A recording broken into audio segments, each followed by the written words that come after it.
מרחבה, שמי עמר או עמוס.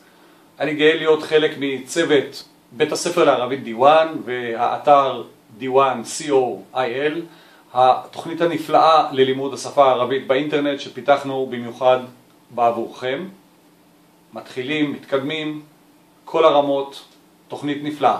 היום אנחנו נעסוק באוכל. דבר שמח. מה אומרים כשאוכלים ומה אומרים כשמסיימים לאכול.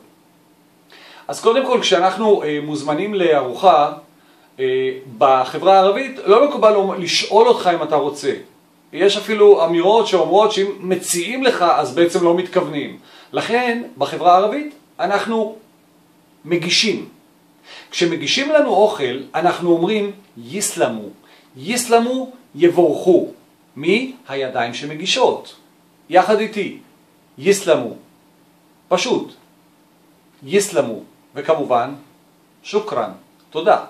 אפשר את שניהם ביחד. יסלמו. שוקרן. מתי? כשמגישים לנו את האוכל. כששמים לנו אותו בצלחת. יסלמו. שוקרן. ישאלו אותנו איך האוכל, או שאנחנו נרצה לומר לבד, אנחנו נאמר זקי. זקי. איתי ביחד. זקי. טעים. או מומתז.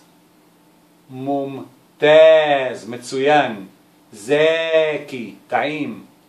מומתז. מצוין. סיימנו לאכול. ואנחנו רוצים לברך את המארחים שלנו על כך שהם הגישו לנו ארוחה. ולכן אנחנו אומרים להם סופרה דיימה. סופרה, שולחן אוכל. דיימה, תמידית. כלומר שתמיד יהיה האוכל בביתכם. כלומר שמצבכם תמיד יהיה טוב. תוכלו לארח. סופרה דיימה. עוד פעם. סופרה דיימה.